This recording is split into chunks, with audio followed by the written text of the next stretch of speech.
बिस्मिल्लाहिर्रहमानिर्रहीम। आबादगार साथियों काफ़ी दोस्तनि जे बनिन में या हिते असांजे बनिन में जेको हिकिड़ो मसइलो थियो आहे त हीअ संग तव्हां ॾिसो कैमरा जी मदद सां त हीअ संग टेड़ा थियनि पिया, यानी चिॿा थियनि पिया।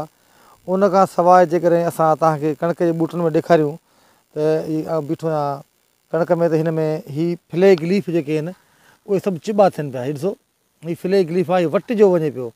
या हीअ संग जेको आहे हिन संग खे ॾिसो तव्हां वरी जेकॾहिं असां हेॾां ॾेखारियो त माना हीअ फ्लैग लीफ जेके माना फ्लैग लीफ माना जेको मथियूं पन हूंदो आहे उहो ख़ासि करे चिॿो थिए पियो, हीअ बि चिॿो थिए पियो। ऐं हिते जेकॾहिं ॾिसूं असां त हीअ फ्लैग लीफ ॾिसो वेढ़ियो पियो आहे, वण वेढ़ी वांगुरु माना वेढ़िजी वियो आहे।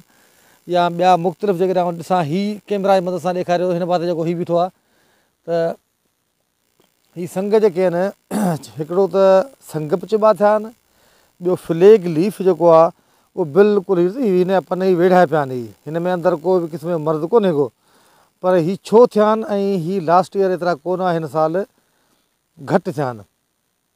इन संग चिॿे थियण सां या फ्लैग लीफ जे अॻिते पोइ अप डाउन थियण सां हीअ जेको संग खे वधिणो हुयो 16-17 घर ठहिणा उहे बि कोन्ह ठहिया, 8-10 घरनि ते बीह रहियो, अॻिते वधंदो बि कोन्हे को। इहो मसइलो हिन साल जेको आहे जाम कणकुनि में नज़र आयो आहे। ऐं जेकॾहिं दोस्त पंहिंजी ज़मीननि जो फील्ड कंदा, उते चेक कंदा एहतियातन माना बाक़ाइदे सीरियसली हुनखे चेक कंदा त हीअ मसइलो तव्हांखे नज़र ईंदो त इहो हिन साल जाम थियो आहे। हिन जो जेको मेन कारण आहे उहो जेके ज़रई दुनिया जा माहिर उन्हनि खां पुछियो अथऊं या असां बि ॾिठो आहे त उहे ज़मीनूं जिन जी जेका pH वधीक आहे 8.5 खां वधीक हूंदी आहे उते ई मसइला थिया आहिनि। ऐं उन खां सवाइ यूरिया जो वधीक इस्तेमाल जे करे बि हीअ मसइला थिया आहिनि। उन करे हाणे हिननि खे छा कजे, उनजे लाइ काफ़ी दोस्त चवंदा त बोरान स्प्रे कयो, ऐं कुझु चवनि था त कापर सल्फेट जेको आहे उहो 300 खां 400 ग्राम जेको आहे फी एकड़ ते स्प्रे करणु घुरिजे त हीअ मसइलो हल थींदो। ऐं तमामु घणो पियो थिए, पाछाटनि में बि थियो आहे त आगाटी कणकुनि में बि आहे। उन करे हीअ तव्हांखे जेका मूं आइडेंटिफाइड कई पई हिन बीमारी का ख़बर पए कोन पई। बोरान त मूं हिन ते स्प्रे कयो आहे जंहिंखे जठू ॾहूं ॾींहं, पर बोरान जे बावजूद बि संग जेके आहिनि से उहे टेड़ा थियनि पिया। मतिलबु आहे त बोरान कमु कोन पियो करे हिन ते।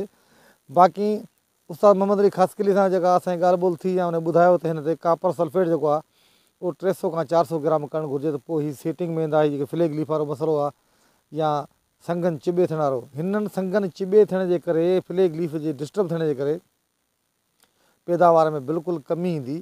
ऐं उहा केतिरी ईंदी उहा त वक़्तु ॿुधाईंदो। बाक़ी इहो आहे त फील्ड में बिल्कुलु जेको आहे इहा शइ असां वटि मौजूदु आहे। ॿियनि दोस्तनि मूंखे काफ़ी फ़ोन बि कया आहिनि ऐं क्वेश्चनिंग बि थी आहे त हीअ माना मसइलो जिथे किथे हिन साल जाम थियो आहे। बहरहाल अलाह ताला बरकत विझंदो, ॾिसूं छा थो थिए आख़िर में। वरी महिरबानी आपातगार दोस्तो।